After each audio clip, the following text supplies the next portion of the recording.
Have you ever noticed that some of the most capable people in the room still act like they're trying to earn permission to be there? They second guess themselves, they downplay their accomplishments, they over-prepare, they over-explain, and they quietly wonder if someone will eventually discover that they don't belong.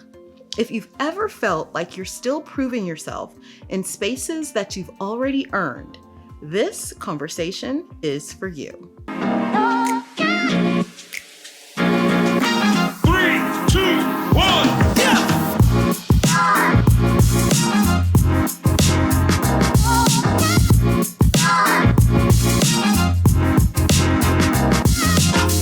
Welcome back to Office Optimism with me, Sharala.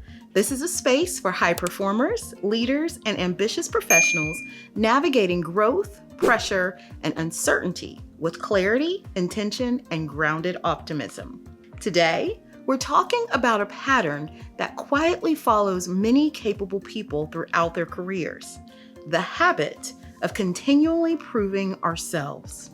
Not because we lack experience, not because we lack capability, but because somewhere along the way, we started believing that belonging must constantly be earned, and that belief can become exhausting. I like to call that the hidden audition. Most auditions have an ending. You prepare, you perform, you find out the outcome. But for many high performers, the audition never seems to end. Instead, it follows them into leadership roles, promotions, presentations, new opportunities, and moments of visibility, even after they've demonstrated competence.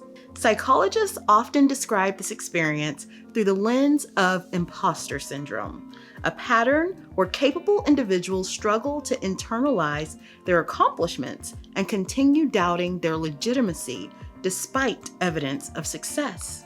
Research suggests that a significant percentage of professionals experience imposter thoughts at some point in their careers, not because they're unqualified, but because they're human. And when self-doubt becomes louder than evidence, people keep trying to prove what has already been demonstrated. So, if we've already earned our place, why do so many of us still feel like we're interviewing for it?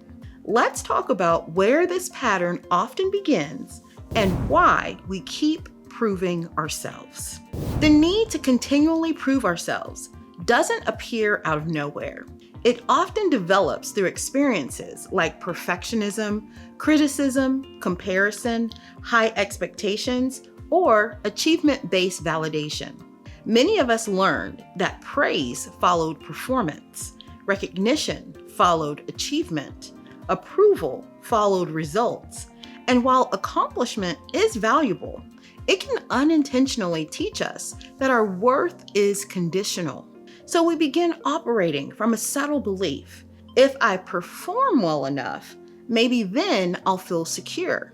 But the challenge is that security built on performance is difficult to sustain because there's always another benchmark or another goal and yet another expectation. Therefore, the finish line keeps moving, and over time, continually proving ourselves comes with a cost. Not because ambition is unhealthy, but because chronic self-evaluation can be exhausting. So what is the cost of constantly auditioning? When you're always trying to prove yourself, you rarely get to experience the confidence that comes from trusting yourself. Instead, you may find yourself overthinking decisions, minimizing accomplishments, seeking excessive reassurance, hesitating to speak up, or avoiding opportunities that would help you grow. Research on self-efficacy and confidence consistently shows that confidence is strengthened through experience and action, not through waiting until doubt disappears. Yet many people delay action because they're waiting to feel more certain first. And in doing so, they unknowingly postpone opportunities that they've already prepared for. The result? People who are fully capable still feel like they're standing outside the room, asking for permission to enter. This is something I continue to navigate myself. When I launched Office Optimism, I was excited. I believed in the mission. I believed workplace well-being deserved more attention. I believed that people needed conversations that were honest, practical, and hopeful. But believing in the mission did not automatically eliminate self-doubt. There were moments where I questioned whether I was qualified enough, experienced enough, or even visible enough. There are still times when I hesitate before pursuing speaking opportunities, times when I wonder whether I should wait until I feel more ready or more polished, or maybe even more established. And then I remind myself, the goal is not to eliminate every ounce of doubt before moving forward. The goal is to stop requiring certainty before participation, because growth often happens after we show up, not before. And if I waited until I felt completely ready, Office Optimism might have never existed. That realization led me to a powerful shift in perspective, one that I think many of us need to hear. You do not need to earn your place every single day. You are allowed to let your experience count. You are allowed to trust the work that you've already done.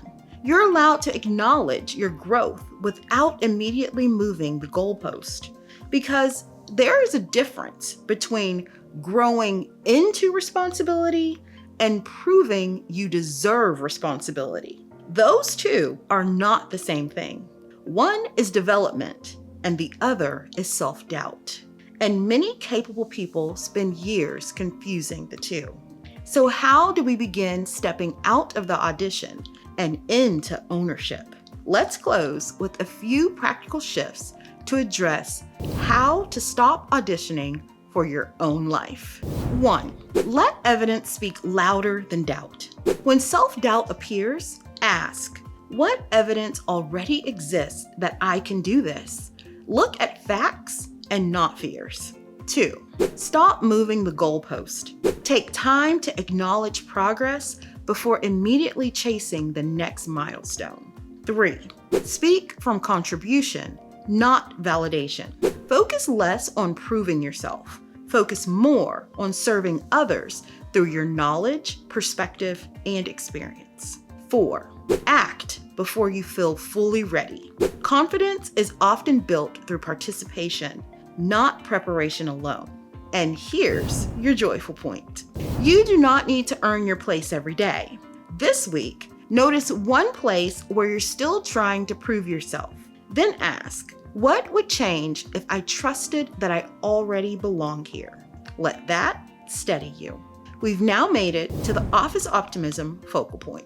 If this resonated with you, like, subscribe, and share it with someone who may be questioning their worth, doubting their voice, or hesitating to step into an opportunity that they've already earned. Sometimes people don't need more credentials. They need more trust in the ones they already have. You don't have to become someone else to deserve your place. You don't have to prove your worth every day. And you don't have to wait until doubt disappears to participate fully in your life. The opportunity is already here. The invitation is already open.